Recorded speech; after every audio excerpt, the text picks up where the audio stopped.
Lebih dari 25 tahun, Jakarta dan Berlin menjadi sister city. Kedua kota ini sama-sama menjadi ibu kota.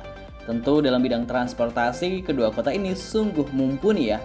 Nah, Aksanation akan versuskan bus di Berlin dengan bus kota yang ada di Jakarta berdasarkan pengalaman pribadi. Seperti apa? Jangan lupa di subscribe.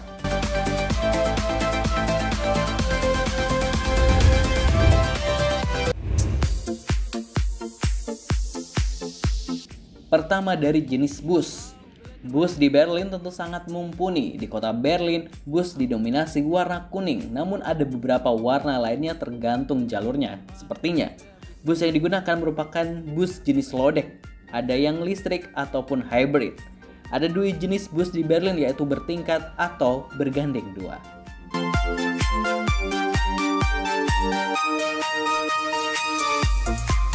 Sementara di Jakarta, busnya juga tak kalah mumpuni. Merek bus dari pabrikan Eropa dan Tiongkok melayani pelanggan Transjakarta. Sama di Berlin, bus di Jakarta juga ada yang bergandeng dua. Namun perbedaannya jelas, bus di Jakarta masih banyak yang menggunakan jenis bus hiker atau pintu yang tinggi. Sebagian koridor memang ada yang lodek, sedangkan bus Transjakarta masih didominasi dengan bus dengan bahan bakar solar. Baru sebagian bus Transjakarta yang menggunakan listrik. Targetnya 2030 mendatang, 10.000 armada Transjakarta akan menggunakan listrik.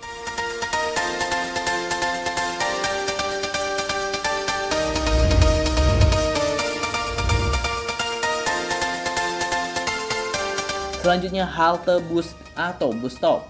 Bagi penumpang yang ingin menaiki bus di kota Berlin, bus akan berhenti di tempat pemberhentian bus. Biasanya ada halte di pinggir jalan, namun ada beberapa hanya berupa pelang tanda bus stop. Halte di Berlin juga tak nampak mewah, standar halte pada umumnya. Di beberapa halte yang dibuat kanopi, ada info waktu kedatangan dan jenis kode bus. Nah, Aksanation lupa nih, bus di Berlin berhenti di setiap halte saat ada penumpang naik turun saja atau enggak. Bus di Berlin tak memiliki jalur khusus karena memang kemacetannya juga jarang.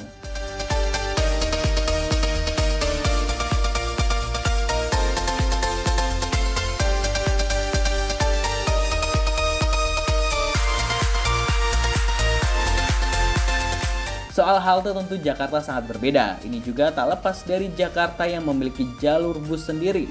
Halte-halte bus di Jakarta baru saja mengalami revitalisasi.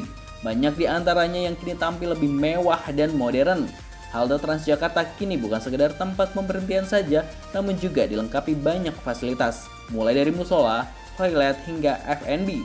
Untuk halte non-BRT, sebagian memang dibuatkan halte berkanopi, sementara yang lain hanya pelang bus stop saja.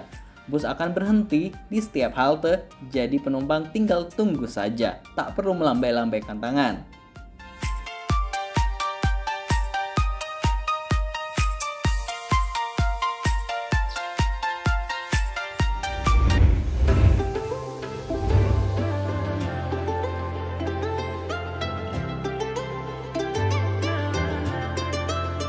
Selanjutnya, cara pembayaran.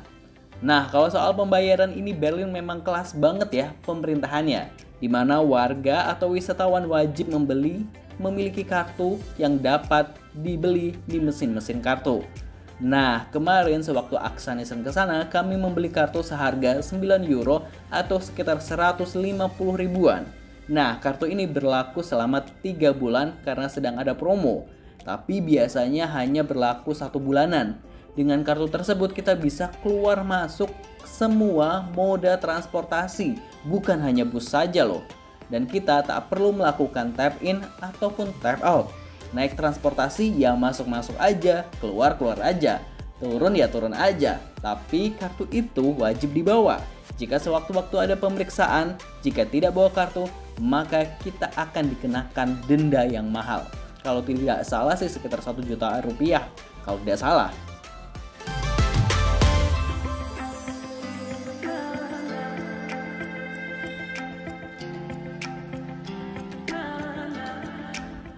Tentu cara bayarnya berbeda dengan Jakarta ya. Di Jakarta kita wajib menggunakan kartu pembayaran Jaklingko atau pembayaran lainnya. Penumpang wajib melakukan tap in dan tap out saat keluar masuk bus. Tarif naik bus Transjakarta itu Rp3.500, sedangkan tarif integrasi maksimal Rp10.000. Tidak bisa dikatakan lebih murah karena kurs yang berbeda. Namun jika diteliti lagi, sebenarnya Berlin akan lebih murah. Bayangin saja, bayar Rp150.000 sebulan bisa naik semua moda transportasi di kota Berlin atau di Jerman sepuasnya. Wow!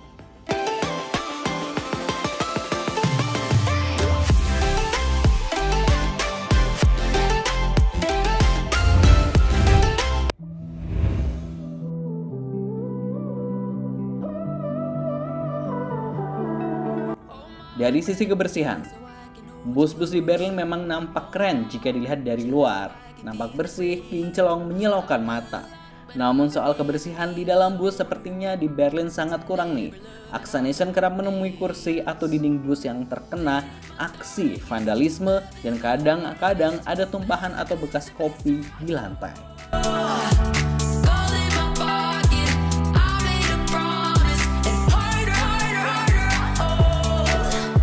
Nah, bus Transjakarta wajib bangga. Kebersihan di bus Transjakarta masih terjaga, ya meski kadang ada penumpang yang lalai. Namun kebersihan Transjakarta masih jauh lebih baik dibandingkan bus di Berlin. Tak ada vandalisme dan lain sebagainya.